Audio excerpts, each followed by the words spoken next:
Exam fighter number 1 पर आप सभी का स्वागत है विद्यार्थियों। तो चलिए, आपका जेट का क्लास रेगुलर ही चल रहा है और रेगुलर ही चलेगा, इसमें कोई सोचने वाली बात नहीं है। और हम लोग अभी पढ़ेंगे नौकरशाही मैक्स वेबर साहब का चल रहा है। इसके बाद 2 टॉपिक और बच रहा है, वो भी कल कंप्लीट हो जाएगा। हम लोग 3 MCQ करेंगे। तो चलिए, अगर आप अभी सतह की अवधारणा, सतह क्या था, समझ गए होंगे, तो ये नौकरशाही जो सिस्टम व्यवस्था है बहुत अच्छे तरीका से और समझ जाएंगे। तो ये ब्यूरोक्रेसी सिस्टम क्या है भाई? ब्यूरोक्रेसी है क्या? नौकर शाही, देखिएगा नाम से समझ में आता होगा कि नौकर शाही यानी ब्यूरोक्रेसी। ये क्या है, क्या बताते हैं? मैक्स वेबर साहब हैं, हम लोग इनका थ्योरी पढ़ रहे हैं, तो थोड़ा इसको देखेंगे। ज्यादा देखिए, इसमें कुछ है नहीं, ये तो थोड़ा सा बता देंगे तो आप समझेंगे भाई नौकरशाही होता क्या है। अब इसके बारे में आप जान रहे हैं, लेकिन वाकई आपको पता है, पहले से पता है। अगर मुझसे पूछा जाए तो मैं बताऊंगा कि इसको आप जान रहे हैं, लेकिन अभी जस्ट इसको हम लोग थोड़ा सा कॉन्सेप्ट को पकड़ेंगे तो आपको और समझ में आ जाएगा कि नौकरशाही के बारे में सब कोई व्यक्ति जान रहा है। जो 10 क्लास में पढ़ रहा है वो भी जान रहा है, इंटर में है वो भी है। आप तो खैर इस लेवल की तैयारी करें तो आपको तो पता होगा ही।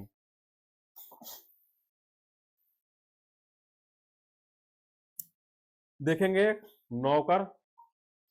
नौकरशाही, what is the bureaucracy. Max Weber ही प्रथम विचारक थे जिन्होंने अन्य विद्वानों के भांति केवल नौकरशाही की उत्पत्ति तथा कार्य का विश्लेषण नहीं किया, अपितु उसका क्रमबद्ध अध्ययन प्रस्तुत किया। देखिए, और व्यक्ति ऐसा नहीं कि नौकरशाही यानी कहे कि अन्य विद्वानों की भांति, ये नहीं है कि सिर्फ खाली नौकरशाही की बात की है, नहीं, इन्होंने उसका एक क्रमबद्ध अध्ययन प्रस्तुत किया है। यानी मैक्स वेबर ऐसे समाजशास्त्री हैं कि नौकरशाही के बारे में एक विस्तृत रूप से अध्ययन प्रस्तुत किए हैं, और नौकरशाही क्या है, इनकी कार्य क्या है, इसके बारे में विस्तृत रूप से इन्होंने बताया है नौकरशाही के बारे में, मैक्स वेबर साहब। तो देखिए, वास्तव में नौकरशाही एक प्रकार का संस्थानात्मक संगठन होता है जिसका उद्देश्य बड़े पैमाने पर प्रशासनिक कार्यों को चलाने के कामों में अनेक व्यक्तियों को काम रूप से सम्मिलित करना होता है। देखिए, नौकरशाही में क्या होता है, जो प्रशासनिक, देखिए वर्ड आया है, ये तो समझ ही रहे हैं कि भाई प्रशासनिक कार्यों को चलाने के काम में अनेक व्यक्तियों काम को तर्कसंगत रूप में सम्मिलित करना होता है। यानी प्रशासनिक आधार पर जो क्रियाकलाप है, जो कार्य है, उसको चलाने के लिए अनेक व्यक्तियों को क्या करना पड़ता है, यानी सम्मिलित करना होता है। देखेंगे कि कैसे करना होता है।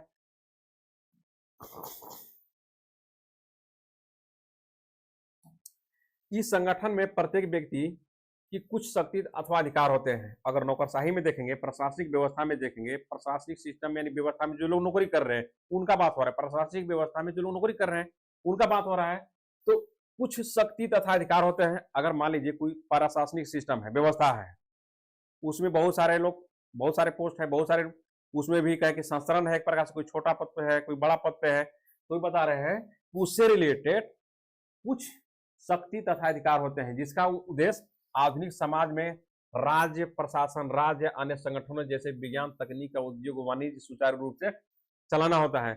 देखिए, ब्यूरोक्रेसी सिस्टम का मतलब अब अपने से समझिए कि सिर्फ एक चीज का बात नहीं हो रहा है, जो भी जैसे विज्ञान है, तकनीकी, उद्योग है, इन सारे चीज के, यानी आधुनिक समाज में राज में भी है, प्रशासन है, राज्य अन्य संगठन है, तो सारे चीज को चलाने के लिए कौन चलाते हैं? ब्यूरोक्रेसी लोग चलाते हैं, जो उस पद पे अधीन है वही लोग तो चलाएंगे। ब्यूरोक्रेसी लोग तो सारे सिस्टम को पूरा सुचारू रूप से चलाते हैं। तो ही बता रहे हैं कि समाजशास्त्री, देखिए, शब्द प्रयोग इसका विशेषकर संरचना व बोध कराने के लिए करते हैं। इसकी जो स्ट्रक्चर है, जो संरचना है, भाई ब्यूरोक्रेसी है क्या, कैसे काम करती है, एक नीचे से लेकर ऊपर तक, एक छोटे अधिकारी से लेकर के बड़े अधिकारी तक किस प्रकार का काम करते हैं, कैसे करते हैं, उनकी अथॉरिटी क्या है, उनका नियुक्ति कैसे होती है, कार्य क्या बटा हुआ है, ये सारे चीज की जो स्ट्रक्चर है, एक संरचना है, तो उसी के लिए बोध कराने के लिए करते हैं, जिसके अंतर्गत तर्क संगत रूप से समन्वित असमानों का एक विशिष्ट संगठन होता है। सही बात है, तर्क संगत रूप पर एक विशिष्ट संगठन होता ही है। देखिए, नौकरशाही में थोड़ा सा ये समझेंगे इनका थी में विशेषताएं में, भाई विशेषताएं क्या है। नौकरशाही में कर्मचारियों तथा अधिकारियों के कार्य क्षेत्र निश्चित ढंग से बांट देने का सिद्धांत होता है। हम आपको पहले ही बताएं कि नौकरशाही व्यवस्था है, जो नौकरशाही सिस्टम में यानी प्रशासनिक व्यवस्था है, तो उसमें कौन, एक तो अधिकारी हो गए, लेकिन क्या ब्यूरोक्रेसी सिस्टम में सिर्फ और सिर्फ क्या अधिकारी लोग होते हैं कि और उससे जुड़े लोग होते हैं? अगर आप एक बात पूछिएगा कि सर क्या कॉलेज में सिर्फ प्रोफेसर लोग होते हैं या और लोग होते हैं? अरे भाई, बहुत लोग होते हैं, गार्ड होता है, चपरासी होता है, क्लर्क होता है, बहुत सारे लोग होते हैं, सबका पोस्ट अलग अलग है। उसी प्रकार से प्रशासनिक व्यवस्था में, ब्यूरोक्रेसी सिस्टम में क्या पोस्ट सिर्फ एक ही है अधिकारी का? नहीं, क्लर्क है, कर्मचारी है, बहुत सारे तमाम चीज के है। तो सभी को ही बता रहे हैं कि अधिकारियों के कार्य क्षेत्र निश्चित ढंग से बांट देने का सिद्धांत होता है, यानी कार्य कहें कि बटा रहेगा, जिसका जौन कार्य है वही करेगा। ऐसा नहीं कि अधिकारी काम कर्मचारी चपरासी करेगा, चपरासी काम अधिकारी करेगा, नहीं, उसका कार्य सब पहले ही बंटवारा हुआ रहता है। साधारणतः यह विभाजन कानून या प्रशासनिक नियमों के अनुसार होता है। अब देखिएगा जो कार्य का बंटवारा होता है तो भी कुछ रूल्स होते हैं, कुछ रेगुलेशन है, नियम है, तो उस नियम के अनुसार कार्य को बंटवारा होता है और नियम के अनुसार ही उस कार्य को करना भी पड़ता है। अगर आपको बोल दिया जाए कि आप चपरासी की पोस्ट पे है तो आप क्या करेंगे? उसका जो काम रहे करेंगे। आप क्लर्क हैं तो कौन सा काम करेंगे? जो क्लर्क काम रहेगा वही करेंगे, जिसको में आपकी दक्षता है, जो जान रहे हैं, जिसके बारे में आप अपॉइंटमेंट हुए हैं, जिसके बारे में आपके एक विशिष्ट ज्ञान है, वही काम करेंगे, न करके आप कोई और काम करने लगेंगे। तो ही बता रहे हैं, इनका पहला विशेषता है कि अधिकारियों और कर्मचारियों के क्षेत्र में निश्चित ढंग से कार्य जो है बंटा रहता है या बांट दिए जाते हैं, और वो भी कार्य बंटा रहता है तो भी कुछ खास रूल्स होता है और उस रूल्स को फॉलो करके ही कार्य को बांटा जाता है। अब यहाँ तक आपको समझ में आया होगा। दूसरा विशेषता देखते हैं।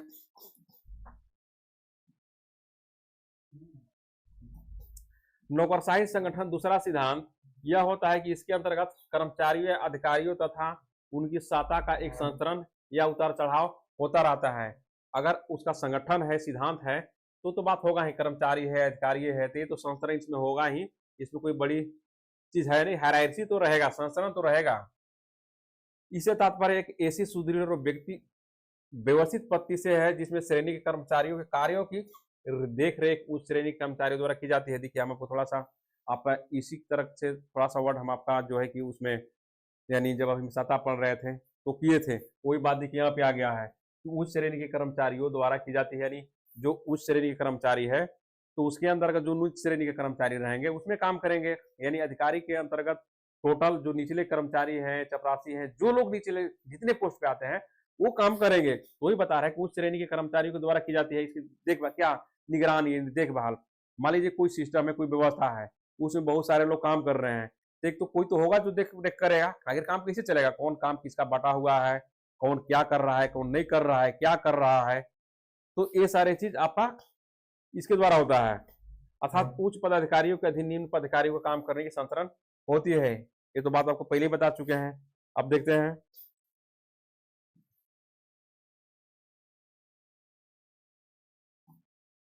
नौकरशाही के अधिकारियों की परिस्थिति, यानी हो रहा है official status of the bureaucracy, यानी नौकरशाही लोग के अधिकारियों की परिस्थिति। पहला देखेंगे, थोड़ा सा देखिए, 2-3 पॉइंट है इसमें, थोड़ा समझेंगे। पहला, दफ्तर कामकाज अधिकारियों के लिए पेशा बन जाता है। अब जहां पे आप रहेंगे, जिस दफ्तर में रहेंगे, जिस ऑफिस में रहेंगे, जहां पे रहेंगे, तो आपका पेशा बन गया है। आप वहां पे जाएंगे, वहां तो क्योंकि आपका पेशा है तो आप वहां जाएंगे, अब उससे रिलेटेड जो है वो कार्य तो आप करेंगे ही। तो सबसे पहले आप समझ लिए कि नौकरशाही में जो व्यक्ति है, जो दफ्तर है, जो सिस्टम है, वहां उसका पेशा बन जाता है। इसका कारण दफ्तर में काम करने की निर्धारित प्रशिक्षण की आवश्यकता होती है और नौकरी पाने के लिए निर्धारित विशेष परीक्षाएं पास करनी पड़ती है। देखिएगा, अगर आप परीक्षा पास करके कोई नौकरी में चले जाते हैं, कोई अपॉइंटमेंट हो जाते हैं, तो देखिए उसको भी प्रशिक्षण की आवश्यकता होता है। यानी बिना प्रशिक्षण के आप थोड़े कर पाएंगे, आपको प्रशिक्षण दिया ही जाएगा। आप जिस क्षेत्र में जाएंगे उसका प्रशिक्षण मिलेगा, वही बता रहे हैं। इन योग्यताओं के, हाँ, सिलेक्शन भी कैसे होगा आपका? परीक्षा पास करके, ऐसे नहीं। इनके आधार पर दफ्तर में अधिकारियों की स्थितियों की निर्धारित होती है। साथ ही अधिकारियों की स्थिति उनके कार्यों के अनुसार होती है। हाँ, कुछ कार्य ऐसे भी होते हैं कि जिनका निर्धारण उनके कार्य के अनुसार, उनके कार्य को देख के भी कुछ कंडीशन, सिचुएशन उसको निर्धारित किया जाता है।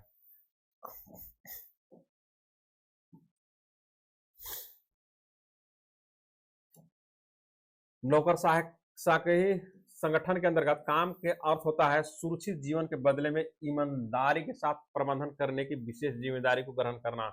ये बात सही है कि नौकरशाही संगठन में देखेंगे कि जो ब्यूरोक्रेसी सिस्टम है उसमें जो काम करने की अर्थ होता है, यानी आप जब काम करेंगे उसमें उसमें जाएंगे, उस सिस्टम, उस व्यवस्था का जब आप एक पार्ट हो जाते हैं, उसका एक अभिन्न अंग हो जाते हैं, तो सुरक्षित जीवन के बदले में, यानी सुरक्षित जीवन भी जीना है, लेकिन यहाँ पे ध्यान रखेंगे ईमानदारी के साथ प्रबंधन, मतलब पूरा सिस्टम, पूरा व्यवस्था, पूरे कार्य को विशिष्ट जिम्मेदारी को ग्रहण करना होता है। यानी जिस क्षेत्र में आप जा रहे हैं वहां के आप अधिकारी हो गए, तो जो उससे रिलेटेड कार्य रहेगा तो आपको निष्ठापूर्वक करना पड़ेगा, ईमानदारी दिखाना पड़ेगा, और ईमानदारी से ही पूरी जिम्मेदारी के साथ ही वो काम को करके यानी करने के लिए आपको उस पोस्ट को ग्रहण करना पड़ेगा।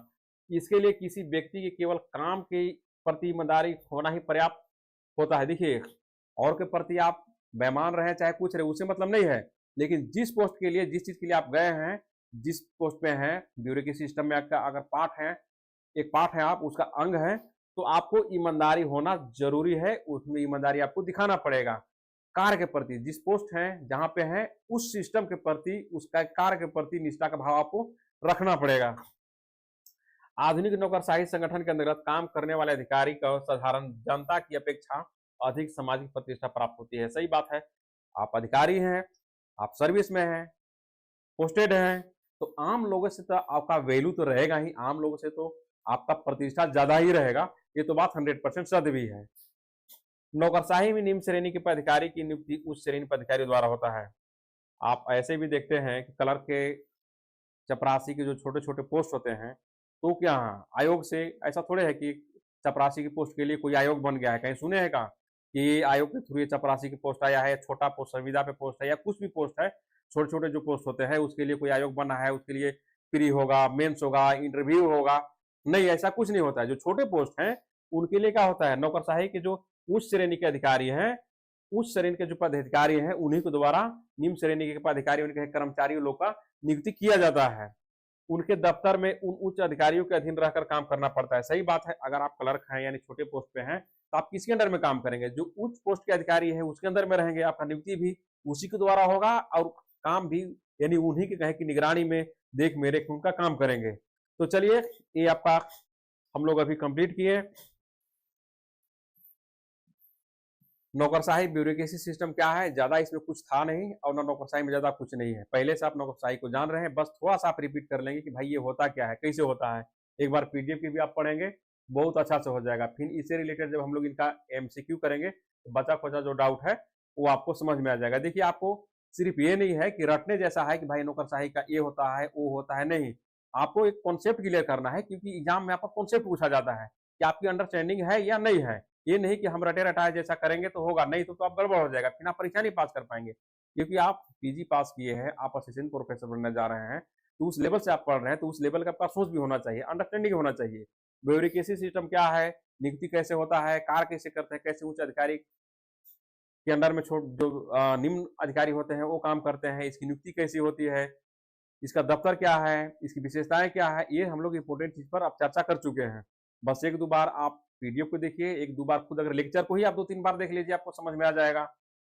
तो चलिए, आपका ये क्लास कंप्लीट हुआ, फिर हम लोग मिलते हैं नेक्स्ट क्लास में। और नेक्स्ट क्लास जब होगा तो मैक्स वेबर साहब को हम लोग पूरा ऑलरेडी नेक्स्ट डे यानी कहें कि कल का क्लास में हम लोग टोटल खत्म कर देंगे इसको। इसके जो नेक्स्ट क्लास होगा फिर हम लोग इसका एमसीक्यू लेके आएंगे। तब तक दूसरा राइटर को भी पढ़ेंगे और अगला यूनिट भी शुरू कर रहे हैं, दोनों को पैरालिसिस में चलेंगे, ताकि समय से हम लोग के सिलेबस कंप्लीट हो जाएगा। सिलेबस कंप्लीट हो और आपको ज़्यादा सोचना नहीं है, बस मेरे साथ बने रहिए ताकि आपको किसी प्रकार की कोई दिक्कत ना हो। कुछ अगर दिक्कत है तो आप देखिए, मेरा मोबाइल नंबर है 72 19 64 10 98। आप इस पे संपर्क करके भी पूछ सकते हैं। कुछ भी दिक्कत है तो आप इस पे संपर्क कर सकते हैं, पूछ सकते हैं कि सर ये कैसे होगा, कैसे होगा। आप व्हाट्सएप मैसेज कर सकते हैं, आपको जरूर रिप्लाई मिलेगा। तब तक के लिए आप लोग बने रहिए, फिर हम लोग मिलते हैं नेक्स्ट क्लास में। थैंक्स।